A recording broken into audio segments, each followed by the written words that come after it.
Welcome back, Startup Nation. What is happening? It is a sunny, warm December day here, but all of our podcast guests are in other places experiencing different weather, including snow. Which is so exciting. I feel like I'm like vicariously living through our podcast guest today. Yeah, we're on Zoom, so we're recording both video and audio, and we're actually watching people's outside their window and watching the snowfall. Yes, it's so cool. So in the background of Elvita's video that we're watching right now, we see the heavy snowfall coming down in Greensboro, North Carolina, which is actually where I used to live. I grew up going there, or I went to high school there, middle school there. And so I did one semester in North Carolina at a very small Lutheran college called Lenore-Rhine. I felt like I had to have the college experience. That just really wasn't my thing, but I felt like I needed to have at least one semester of it, so I did that. So anyways, I know last time I got so excited about our podcast, I forgot to introduce us, and I was probably about to do that again. It's okay. I wasn't going to let it happen. Just like last time. So if you're totally new to the Private Practice Startup Podcast, I am Katie Lemieux, and I'm here with my amazing co-host, business partner, and friend. What's up, guys? Kate Campbell. And if you are a first-time listener, we wanted to welcome you. You are officially a part of Startup Nation, and we have a gift for you. We'd love for you to go over to our website, privatepracticestartup.com, head over to the resources tab and grab a copy of your A to Z cheat sheet, Essentials for Building and Growing Your Dream Practice, because that's what we're all about. Yes. And if you're a loyal listener, awesome. Welcome back. Thanks for hanging out with us yet again. So we're really excited to talk to Elvita today, and she is going to be talking to us. And actually, you guys, so one of the things, if you are already in our Facebook group, and if you're not, you want to make sure you get in it. We often, when people reach out to us about doing a podcast, we like to poll the audience. So what we do is we put up several different topics of what our guest is interested in talking about, and we ask you to decide. So this is because of you guys. So you guys wanted to hear the art of promoting your practice without being super sleazy salesy. Well, that's not actually the title, but without being salesy.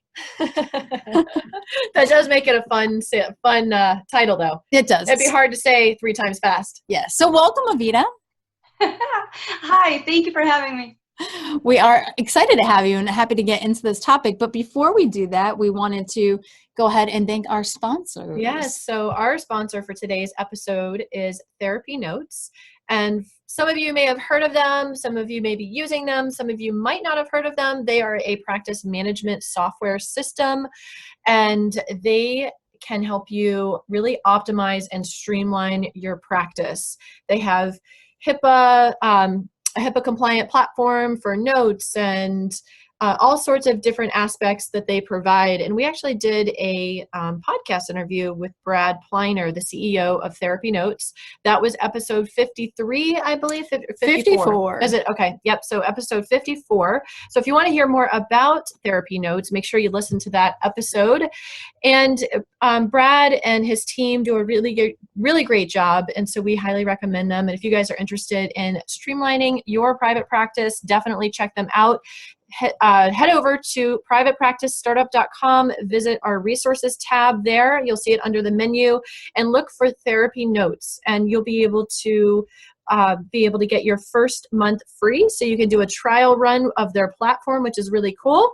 And then also, if you decide to work with them, they'll give you 10% off of your first year. So thank you, Therapy Notes, for being our sponsor. Yeah, so let's start to kind of jump into the topic. But before we do that, Elvita, how did you become a therapist, or how did you get into this business? Well, you know what they say, if it's not one thing, is your mother. I have not heard of that, but that is funny. Yes, I think my mom sort of groomed me to be a really good listener.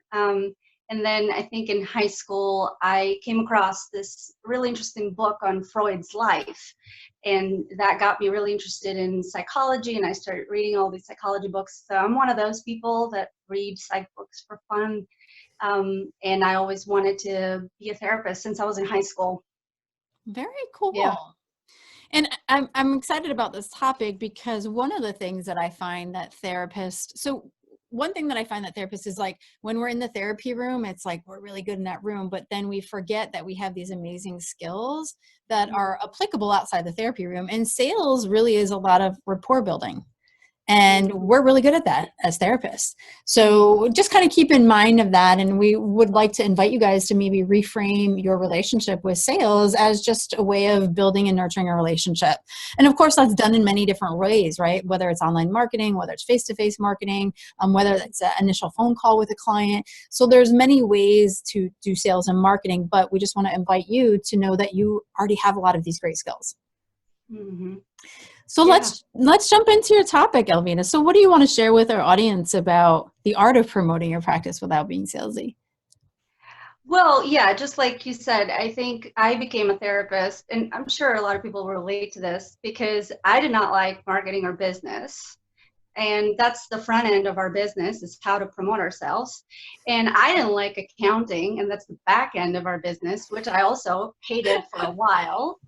But you can't have a therapy business without having the front end and the back end. Yeah, that's exactly right. So, yeah, but then I discovered that really marketing wasn't that scary. It wasn't really that big of a deal. I just had these ideas of marketing being sort of sleazy and desperate, and I discovered a way of promoting myself and my practice that was never salesy or sleazy, or it was never marketing really, but it was a way to promote that felt really good to the therapist in me. Nice. Yeah, therapists are so uncomfortable oftentimes when they hear the word sales or marketing, because they, think of like the used car salesman and that pushy, imposing type of experience, which is very different from what we as therapists want to experience with potential clients and clients.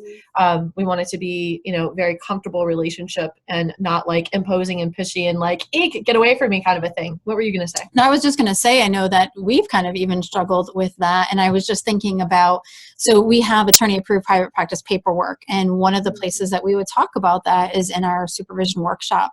And it was funny because we knew there was a need. We knew people would like it, but we hated talking about it. And so Kate and I, so it'd be kind of getting to the close of the first day. We're like, well, we got to present this to them so they have opportunity to look at it and maybe buy it. And like, I'd come over, I'd be like, do you want to do it? And she's like, I think you're better at it. And so it'd be like, hey guys, we have this paperwork. If you want to, it's fine. It's just the binder's over here. And it was just like this horrid, awful way because we were so uncomfortable with it. But we've obviously learned and have grown and actually can present the paperwork in a way that really makes, it's funny. Someone had in our last, we did a webinar. So we present our paperwork live, but we also do a webinar. And I think the very first person who bought our paperwork said, I just came on this webinar today and I told myself I wasn't going to buy anything and I bought your paperwork. Yeah. And so I was like, something's really working. That's right. Yeah. Yeah. So tell us more about this art of promoting.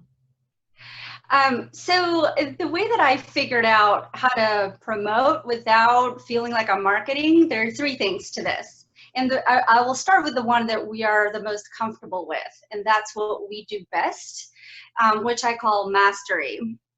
So I have 3 M's for marketing, which are easy to remember. So mastery is not just your specialty, is what you do best. And I think when you talk about what you're really, really good at, it never feels like self-promotion. It just feels like you're talking about what you're passionate about.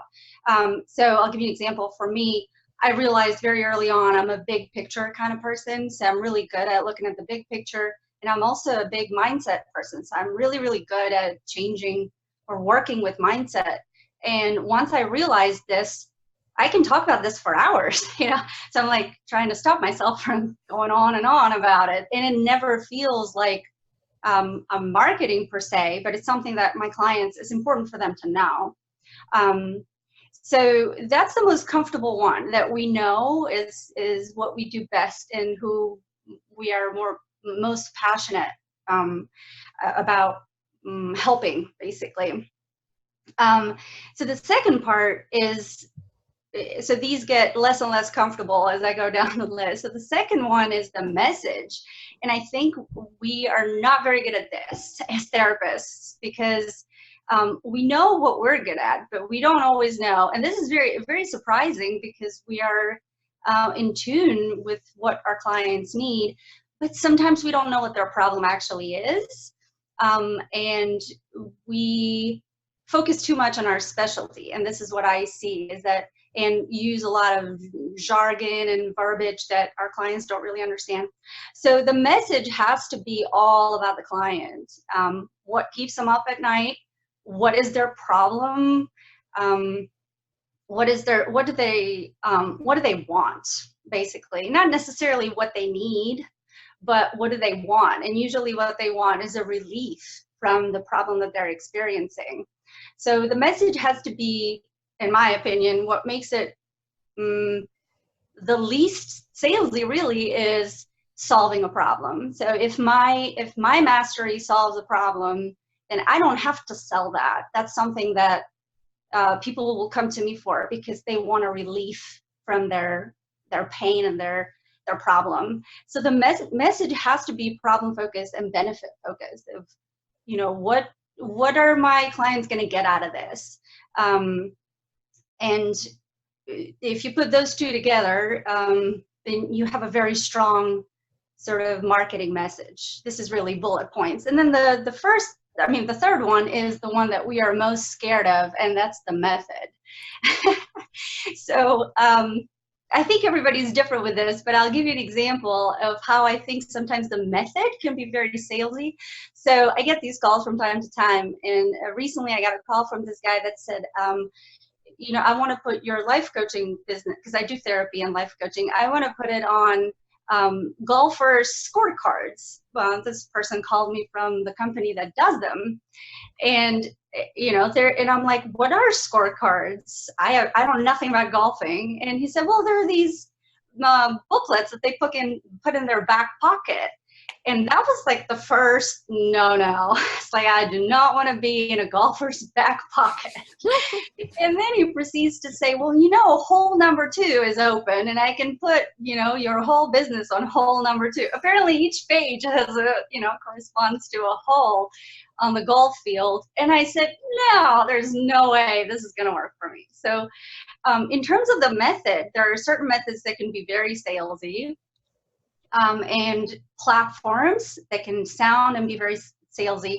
And there are others that are a lot more, in my opinion, a lot more conducive for therapists. And that's where I think your style and where, depending on your message, where that could shine best is where you sort of plan that message to reach the clients that you want to work with, basically. And so that was kind of like the really short version of this. Right, because I mean, it's a podcast and we only have the short version, but talk a little bit more about like methods, like give me some concrete examples maybe. Yeah, so I mean, I'm really biased with this because I'm a big Facebook advertisement person. So when it comes to the method, what is really important to me is being able to predict and control and looking at the data. So I don't know, I think maybe from getting a PhD, I got that, you know, data in kind of whatever the word, I can't find the word now, but I think with Facebook advertisement, I like it because I can tell what my advertisement is doing. I can tell exactly what's working, what's not working. I can tweak, I can stop an ad, I can start it back again. I have a lot of control, and I think we're afraid of things that we don't know, but once you learn it, you really discover the power of Facebook. So in my life coaching business, using Facebook advertisement, I went from a local business to reaching global. I had clients from the UK. Somehow the UK was very popular. So, you know, that you can reach all over the world. There are no limits to what actually Facebook advertisement can do. And I may be a little biased, but I think that's where advertisement is going in the next, 5 years. The other thing that I really like, of course, that a lot of us do is Psychology Today. But I don't know, I have mixed feelings about it. I do get a lot of referrals from Psychology Today. I think that you have to be very strategic there because it's very overwhelming if you think of, what that feels like for a client going on there. It's very overwhelming. And it's really hard for them to pick out someone that would be a good fit. They would have to do a lot of research.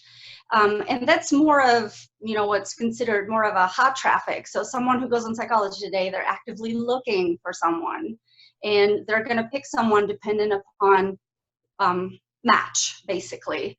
Whereas with something like Facebook, that's more I'm in control. I'm going out there and I'm actively trying to connect with potential clients. And I like that part about it. So it really depends on what your goal is, what your style is, what you're trying to accomplish. I don't know. I definitely have had a lot of calls from Yelp.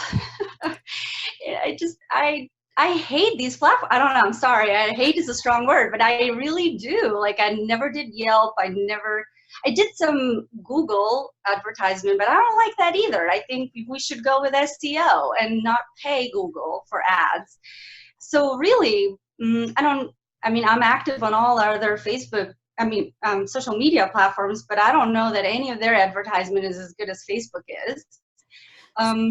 So I'm wondering if you could give us a specific example of how you've positioned your message in a way that comes across not sleazy. So maybe some specific ways of how you market your services to your audience, that you're having a good return on that investment. Yeah, great question. Thank you for asking that. So with sort of the cold traffic, people who are not looking for you, they're just on Facebook looking at cat videos. They don't care about you. And I think sometimes as therapists, it's like, well, just as humans, we think world revolves around us, but the first thing to get your message out there is realize no one cares about you yet. They don't care about you yet, and that's okay. So in order to stop the scroll, for instance, on Facebook, you have to give something. And I think this is another thing that's occurring to me recently, is that we ask a lot of our clients. We say, here I am, I've built this thing, now come pay me really good money to tell me all your secrets and be really, really vulnerable, where, really you don't know whether or not I can help you. So I think a different approach to get to the people that you want to help is to give first. So one thing that I do is I give, the people that are going to listen to this podcast, they will get something. So usually that's a free download. And this is in exchange for an email address. That in that way, I'm not asking anything. I'm just asking if you're interested in this topic. I'd like to give you free information. And we're therapists, and part of what we do is to educate people about what we do. So once you have someone's email address, you've created a contact with them. So it's a slower, progressive sort of relationship where you can connect with them even further. You're not asking much of them, but every time you're asking them to take a small step towards you. And does that make sense? Does that kind of answer your question? Yeah, we're curious too, is like, what's a specific example of marketing message on Facebook that you've used, whether for life coaching or therapy? Yes. So one campaign that I specifically did was, because I'm a mindset expert and I'm an addiction expert, so I deal with change. So one specific campaign was for people, let me see if I can remember exactly. I think it was called 8 Steps to Happiness, for people who want to make a change but don't know where to start. So the whole message was about that, was, are you stuck? Are you overwhelmed with the change that you're wanting to make? Well, here's one place to start, is you can learn a little bit more about what keeps you stuck, sort of the vicious cycle, and some specific steps to get unstuck. And that was sort of the download that they received in exchange for their email address. Nice. And I think it's general enough, and it relates to a lot of people. And so one of the things that when you're talking about, when you're talking about step number 1, so your mastery, right? It's really important to know your niche and your ideal client, right? And number 2 is message, is being able to speak your client language and the problems that they have. And one of the things that I see therapists do, and I've been totally guilty of this myself until I learned otherwise, is we try to kind of prove our worth by talking about our credentials or the model of therapy. And like you said, is the layperson has no clue what that is, nor do they care. all we care about as consumers across the board, because we're all consumers, is, will this product or service benefit my life? That's really all we care about. That's it. That's right. Bottom line. So when you're talking about, and I loved your example of the marketing message, right? If you're stuck, right, and you want to make a change, okay, who's that? Most people are going to raise their hand, right? And they'll be interested in that. And then you can kind of connect with them that way and nurture the relationship. And one of the things that you're talking about with Facebook, it is being able to, and when you're saying have control, right, having that email address is then you get to choose how to nurture that relationship. And what you don't like about like Psychology Today or therapy directories is that you don't have the ability to kind of control and nurture the relationship. It's someone coming looking for you. Highly effective. Psychology Today is one of the most effective therapy directories, right? But it's just for, like you said, a different type of traffic. Someone who knows that they have a problem and is seeking someone specifically out. So I like how you kind of walk us through, and Kate and I kind of, what we call the method is like the platform, right? Understanding where your client is locally and online. Obviously, your client is not on the golf course. We got that clear. Now, if you were like a performance expert, maybe you would actually, the method might be to, put your ad in the golfing, whatever. I know that especially down here in South Florida, with it being warm all the time, there's lots of golfs, and I know lots of golfs. That sounds really weird. Lots of people who golf. That's what I meant. Golfers. A lot of holes. A lot of people golf. And there's some therapists who actually specialize in working with athletes.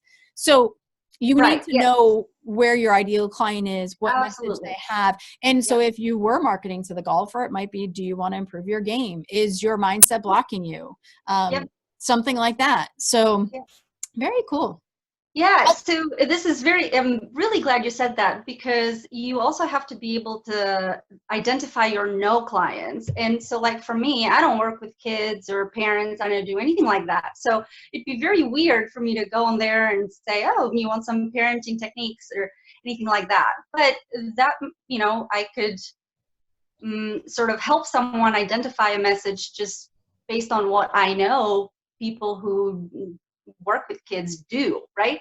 So, and this is very, very, once you get sort of the formula, this is very, very easy to apply, but you're going to feel much better with what you do best and the people who you want to work most. And I would suggest that the more specific, the better. Like I would even say that my 8 steps to happiness was a little vague, but so like it depends on who you're trying to connect with. And that campaign was pretty broad. But it could be even more specific. It could be even more to your niche or to your mastery or what you do best. Yeah, and this is where Kate and I are super passionate about, because what we realize is there's a missing in our field where therapists get into practice and they know they need clients. And so they go to actually the method first. And they're like, oh, well, I should try Facebook or Google AdWords, or I need SEO. And we say, we need to take a step back and really create your vision, your mission, your ideal client, those pain points. And then we help therapists craft their marketing messages. So this is an area that we're super passionate about, and actually going to be developing an e-course come 2018. So we're super excited. We love the fact that, you're just highlighting and resounding the formula, right? And this is what we talk about. And once you know the formula, you can market really anything, right? If you want to do a workshop, a seminar, or you decide, well, my private practice, I work with trauma-based clients, but, in workshops, I actually want to do workshops for therapists. It's the same formula once you know it. So there's obviously, there's always so much more about this, but I love the examples that you gave about how, how does this marketing message sound and not being salesy. So Elvita, is there anything else you want to add in regards to the 3 M's? I just had something and it just... Well, that's okay.